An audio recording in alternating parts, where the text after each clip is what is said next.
김포시 택지 개발 사업 문제에 대한 제안. 안녕하십니까. 고촌읍 사호동 풍무동을 지역구로 하고 있는 오강현 의원입니다. 앞으로 김포시의 2035 도시 기본계획에 의하면 2035년에 김포시 인구는 70만 명 이상을 예상하고 있습니다. 이에 따라 택지 개발이 승인되어 진행되었거나 현재 진행 중인 개발 사업과 앞으로 계획 중인 다수의 개발 사업이 있습니다. 그런데 지난 많은 택지 개발에서 도시 기반 시설 부족으로 여러 문제점이 예상될 수 있었음에도 불구하고 충분한 숙고를 하지 않은 채 진행하여 돌이킬 수 없는 심각한 현실의 문제가 되고 있습니다.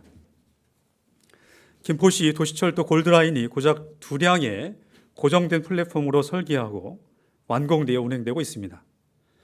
그런데 이것을 결정할 당시에는 철도 사업비 증가와 운행 시격 조정 등을 다양한 이유로 적정했는지 모르지만 김포시 인구 46만 명, 이후 70만 명의 대도시로 인구가 증가하는 상황에서 3량, 4량으로 더 증차하지 못하는 설계는 행정기관의 잘못된 결정이라는 시민들의 볼멘 비판의 소리를 들을 때마다 매우 안타깝습니다. 그런데 이 같은 모습이 교육 분야에도 나타나고 있습니다. 한강 신도시 학생 수요에 대한 예측이 적절하지 못했기에 생기는 과밀학급의 문제, 또한 장기동의 원거리 중학교 배치 문제, 고촌읍 신곡 6지구의 중학교 부족과 이에 따른 원거리 중학교 배치 문제 등도 과거에서 미래를 제대로 예상 못한 행정기관의 잘못된 결정으로 지금의 주민들이 피해를 보고 있다는 여론이 지배적입니다. 김포시 14개 읍면동에서 최근 인구 증가가 가파르게 늘어나고 있는 고촌읍에는 초중 통합학교 1개교, 초등학교 4개교, 중학교 2개교, 고등학교 1개교가 있습니다. 새롭게 택지 개발이 된 아파트가 입주가 되면서 최근 인구가 급증하고 있는 상황입니다. 이를 고려하여 2개의 중학교인 신곡중학교, 고촌중학교는 임시 방편으로 각각 8개 교실을 증축하였습니다. 그러나 이후에 신곡 6지구 키스랜 파밀리의 아파트 3단지까지 합하면 48번 국도를 기준으로 신곡지구는 총 8,466세대가 넘는 상황에서 중학교는 고작 1개교입니다. 한마디로 신곡 6지구 개발의 일명 쪼개기 개발을 통해 공공부지, 즉 6,000세대가 넘지 않으면 중학교에 대한 신설을 해야 하는 부담이 덜어지게 되어 그에 따른 상대적 이익을 볼 수 있는 상황을 이용한 것은 아닌가 하는 합리적인 추론을 다수의 주민들은 하고 있습니다. 민선 7기 들어와 김포시의회에서는 택지 개발만큼은 공공성을 강조하고 있습니다. 그래서 공공시설의 핵심인 도로, 학교, 공원 등 공공부지에 대한 확보가 되지 않은 개발 사업을 집행부가 의회에 상정하더라도 승인하지 않고 있습니다. 또한 세대수 증가에 따른 교통량 증가, 조망권, 공사로 인한 소음 및 분진 문제 등등 개발지 주변 여건을 고려한 개발 승인을 수기하여 심사하고 있습니다.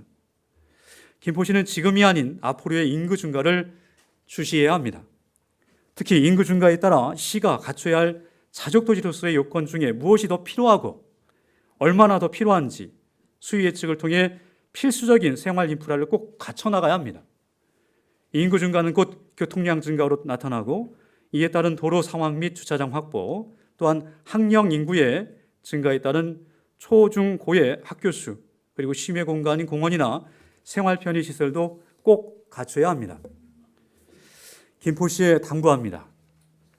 택지 개발에 있어 아파트를 많이 짓는 것도 중요하겠지만 최우선으로 입주민이나 기존에 거주하고 있는 주민들이 생활하는데 필수적인 공공인프라 부지 확보를 전제로 개발해 주실 것을 간곡하게 부탁드립니다. 또한 앞에서 언급했듯이 50만 명, 60만 명, 70만 명 인구 증가에 따른 자족도시로 갖춰야 할 필수 시설인 교통시설, 학교, 주차장, 전력 및 상하수도시설, 쓰레기 처리시설 등등을 계획하는데 큰 그림 속에서 빠지는 항목이 없게 그리고 인구수에 걸맞게 면밀하게 계획해 주시길 당부드립니다. 그래서 이후 인구 증가에 따른 대응을 임기응변이 아닌 더욱 섬세하고 계획적인 행정 대응을 할 수 있도록 해야 합니다. 또다시 10년이 지나 우리 후대에게 둔양짜리 도시철도를 물려주는 우를 범해서는 안 됩니다. 학교가 부족하여 통학의 불편함이나 안전의 불안감으로 노심초사하는 일과 특별실이 사라진 과밀학급의 학교를 후대에게 물려줘서는 안 됩니다. 서산대사의 시구이자 김구 선생의 좌우명으로 잘 알려진 시구의 한 구절을 인용해 봅니다. 눈길을 걸을 때 함부로 걷지 마라. 오늘 내가 남긴 발자국이 뒷사람의 길이 되리니 앞서가는 이가 새 길을 바르게 만들어 가야 뒤에서 오는 사람이 불편하지 않고 기꺼이 그 길을 걷게 됩니다. 끝까지 경청해 주신 시민, 언론인, 동료 의원님, 의장님, 시장님, 공직자 여러분 감사합니다.